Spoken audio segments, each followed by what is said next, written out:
네, 여러분 안녕하세요. 오늘 6월 1일 제8회 전국 동시 지방선거가 실시됩니다. 네, 벌써부터 이제 코앞으로 다가오면서 지방선거의 분위기는 후끈 달아오르고 있죠. 그래서 저희 JIBS에서는 유튜브 기획으로 2022 선거 쾌담을 통해서 각 출마하는 도전장을 내민 또 후보자들 만나보고 있습니다. 자, 이번에 여러분과 함께 만나볼 분들은요. 교육의원, 우리 제주도에만 있는 제도이죠. 그중에서도 제주시 중부선거구로 가보도록 하겠습니다.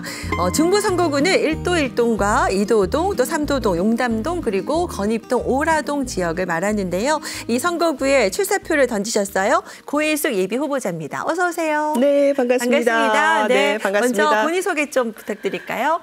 안녕하세요, 도민 여러분.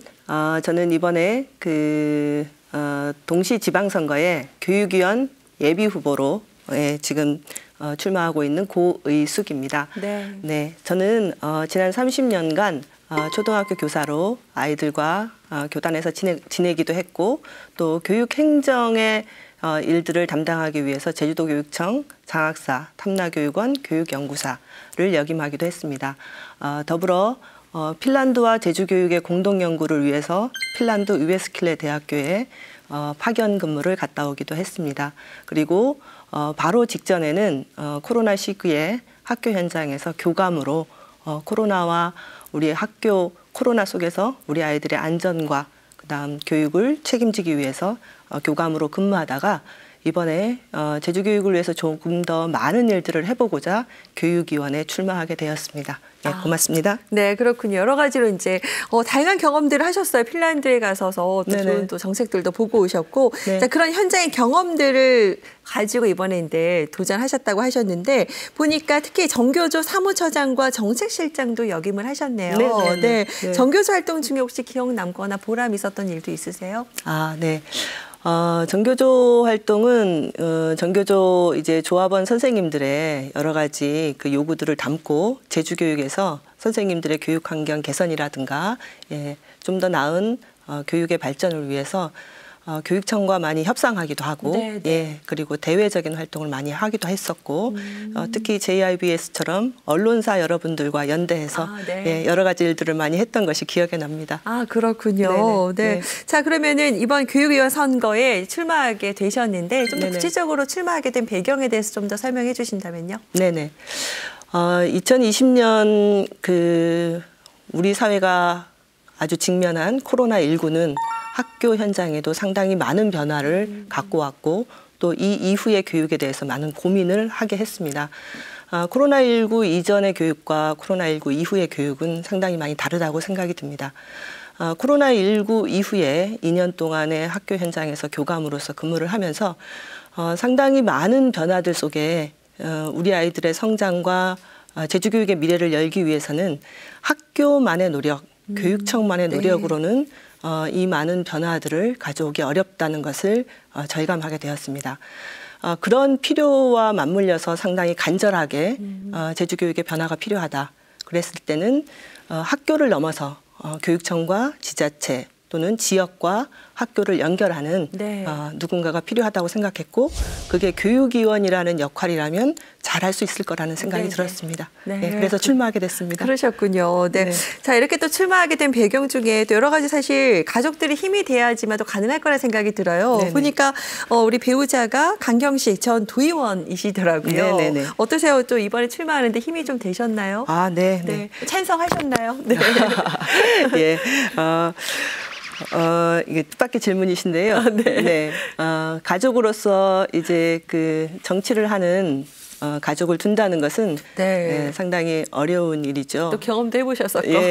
그래서 처음에 제가 교장 자격도 갖고 있고 또 학교의 교감으로 있고 그래서 이제 정말 행복한 한 학교를 만들어보는 꿈 이런 꿈을 가족들은 상당히 많이 지지하고 응원했었는데 아까 이제 말씀드린 것처럼 학교 현장의 필요 그리고 지금 아이들의 미래를 위해서 더 필요한 일이 이제 교육위원으로 출마하는 일인 것 같다라고 말씀을 드렸을 때 선뜻 이제 제일 많은 응원을 해주었던 가족은 남편이었고요. 예. 그리고 선거 과정에서도 상당히 많은 도움과 힘이 되고 있습니다. 많이 든든하시겠습니다. 네, 든든합니다. 네. 자, 그러면 이번에는 우리 제주도 교육 정책에 대한 또 평도 한번 안 들어볼 수가 없을 것 같아요. 지금 현재 이성문 교육감이 8년간 제주 교육을 이끌고 있는데 긍정적인 부분이라든지 혹은 좀 뭐 아쉬운 부분 어떻게 좀 개인적으로 평가를 하시는지요? 네. 이성문 교육감님 취임 이후에 8년 동안의 어떤 교육 정책과 행정들이 이루어져 왔는데 학교 현장에는 상당히 많은 변화가 있었다고 저는 생각이 듭니다. 가장 큰 변화는 교육 중심의 학교. 네. 그래서 그동안은 교육 이외에 상당히 많은 업무라든가 그다음 다른 실적이라든가 이런 것들이 좀 중심이 됐었다면은 교육 중심의 교육 본연의 역할에 충실한 학교를 만드는 방향을 전환했다는 점에서는 상당히 많은 변화가 있었다. 이렇게 저는 생각을 합니다.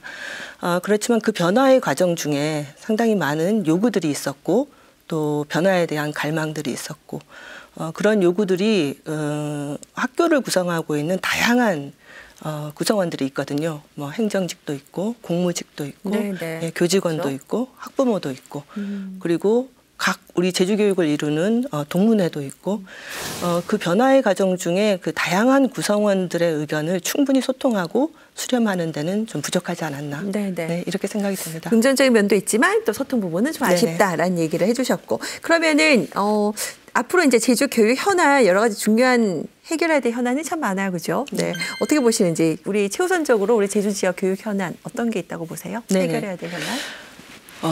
아까 이전에 말씀드렸지만 코로나19 이후에 제주 교육의 새로운 변화가 상당히 많이 필요합니다. 절실합니다. 그 중에서도 코로나를 겪으면서 우리 아이들에게 가장 큰 어려움은 과밀학급. 과대학급의 문제였습니다. 근데 과밀학급, 과대학급의 문제를 해결하는 것은 제주도 교육청만의 힘으로는 어렵습니다. 현재 법령상. 그거는 여러 가지 예산의 문제, 교원 정원의 문제, 이런 여러 가지 행정적인 문제, 법령의 문제가 맞물려 있죠. 따라야 되는군요. 예. 그리고 이제 교육청의 의지도 상당히 많이 필요한데요.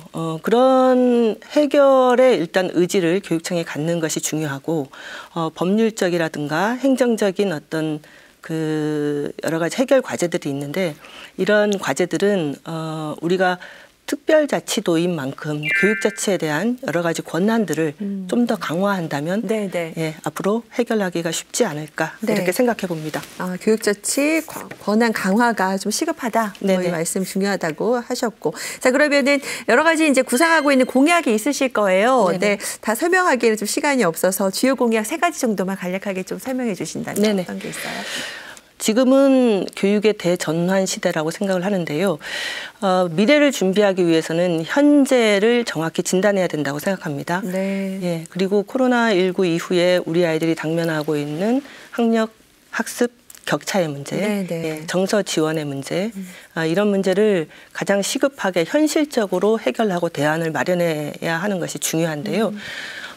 이제 법령상으로 올해 3월 25일부터 기초학력 보장법이 시행이 됩니다. 그동안 제주도에는 기초학력 향상에 관한 조례가 있었습니다. 그런데 지금 코로나를 겪으면서 기초학력에 대한 사회적인 우려와 그다음 필요성들이 제기되면서 기초학력 보장법이 이제 시행되는 것만큼 그거에 발맞춘 조례 제정이 시급합니다. 예, 그래서 그 교육위원이 된다면 그 조례 제정에 가장 먼저 이제 앞장을 서겠고요. 예, 그에 따른 학생 개개인별 맞춤형 지원이라든가 시스템을 구축하는 것을 아주 중요한 일로 삼겠습니다. 예, 그다음 두 번째는 제주도 같은 경우는 2012년으로 제가 기억하고 있습니다. 정신건강에 관련된 예, 조례가 제정된 이후에 요 근래에 많이 제기되고 있는 정서 위기에 관련된 실질적인 조례가 없습니다. 그래서 지금 시기에 많이 대두되고 있는 아이들의 정신건강의 문제 또는 마음건강의 문제 또는 정서 위기에 관련된 내용들을 구체적으로 명문화한 예, 정서 위기에 관련된 조례, 지원 조례를 제정하도록 하겠습니다. 예, 그래서 광범위하고 또 세부적으로 학생들의 정서를 지원하고 교육가족의 정서 지원을 위해서 노력하도록 하겠습니다. 예, 세 번째는 코로나19 이후에 또 당면한 가장 큰 문제는 학교의 아이들의 돌봄의 문제죠. 네. 예. 돌봄의 문제는 학교에만 머무르는 것이 아니라 일하는 우리 부모님들의 당면한 문제이기도 하고 그렇죠. 예, 사회적인 고민이기도 합니다. 이 돌봄의 문제를 대표적으로 해결하고자 했을 때는 학교나 교육청만의 힘으로는 어렵습니다. 예, 그러면 그것을 지역과 함께 지역의 상황에 맞게 예, 지역이 결정해서 해결할 수 있는 우리 교육의 문제들을 해결할 수 있는 시스템을 갖추도록 하겠습니다. 제가 공약으로 이미 언론에 보도했던 네. 우리 동네 교육 원탁회의 네. 예, 이런 것들을 법적으로 근거를 마련해서 네. 예, 원도심 지역이면 원도심 지역에 맞게 또 지금 이도이동이라든가 아라동이라든가 이렇게 조금 과밀학급, 과대학급이 있는 곳이면 그곳에 맞게 네. 예, 지역에 맞는 우리 지역의 교육적인 문제들을 우리 스스로 해결할 수 있는 네. 예, 그 우리 동네 교육 원탁 회의를 마련해 보고자 합니다. 알겠습니다. 오늘 이렇게 네. 주요 공약들 중에 3가지만 설명을 좀 해주셨고요. 자, 이번에는 조금 이제 개인적인 질문도 드려볼까요? 우리 고일숙 예비 후보자 혹시 짬날 때마다 하시는 개인 뭐 여가 활용법, 네, 예. 취미생활, 뭐 또 예. 아니면 건강관리법 뭐 이런 건 예. 어떤 게 있으세요? 네, 궁금한데요. 감사합니다. 예, 저는 상당히 걷기 매니아입니다. 네, 예. 걷는 거 좋아하세요. 예, 네. 너무너무 이제 시간이 날 때 많이 걷고요. 걸으면서 많이 정리되기도 하고, 네. 네, 그리고 체력도 좋아지는 것 같고, 네. 예, 예, 친구들과 좋은 사람들과 걷는 것을 거. 예, 즐겨합니다. 아, 그래요. 많은 분들도 걸으시면서 좀 네네. 네, 생각을 정리하시면 참 좋을 것 같아요. 자, 이번에는 이제 차별화된 자신만의 좀 장점, 네, 네. 이런 것도 좀 부각하시면 좋을 것 같아요. 어떤 좀 예. 나만의 장점이 있다 생각하시는지. 예, 예. 좀 쑥스럽긴 하시죠. 네. 예. 저의 장점은 학교, 지금, 아이들, 네. 학부모들의 네. 요구를 너무나 잘 알고 있다는 아. 것이 아닐까요? 네. 아니면 제가 이제 2020년, 2021년 이 어려운 코로나 상황에 학교에 있었습니다. 네. 예, 그래서 아이들의 지금의 상황, 예, 잘 그리고 알고 계십니다. 학부모님들의 요구, 네, 네. 또 그리고 지역 사회와 어떻게 학교를 연결해야 우리 아이들의 지금을 우리가 지켜줄 수 있는가, 미래를 열어줄 수 있는가라는 지금의 필요를 가장 잘 알고 있다. 저는 이렇게 생각합니다. 그래요. 자, 네. 그럼 마지막으로 우리 건자들에게 하고 싶은 얘기 네, 해주시죠. 네. 네. 사랑하고 존경하는 도민 여러분, 지금은 새로운 교육이 필요한 때입니다. 새로운 교육 전환의 시기에 제주 교육이 서 있습니다. 새로운 교육의 변화는 지금 누려야 할 권리를 누리고 지금 보장받아야 할 것들을 제대로 보장받을 때 새로운 미래를 열 수 있다고 생각합니다. 지금 우리 아이들이 필요한 것을 가장 잘 아는 사람, 그리고 앞으로 제주교육의 미래를 가장 잘 설계할 수 있는 준비된 교육위원 후보, 예, 저 고일숙이 하겠습니다. 예, 그 권한과 사명을 제게 부여해 주십시오. 고맙습니다. 네, 고맙습니다. 여기까지 말씀 듣겠습니다. 네, 고맙습니다. 네, 자, 이번 6.1 지방선거에서 제주 교육의원 선거죠. 제주시 중부 선거구 고일숙 예비 후보자를 만나서 자세한 이야기를 좀 들어봤습니다. 여러분의 판단과 또 선택에 도움이 되는 시간이 되길 바랍니다. 자, JIBS 유튜브 기회 2022 선거회담. 네, 여러분 많은 관심 부탁드리고요. 구독과 좋아요, 알림 설정도 아시죠? 네, 저는 다음 시간에 다시 찾아뵙겠습니다. 고맙습니다.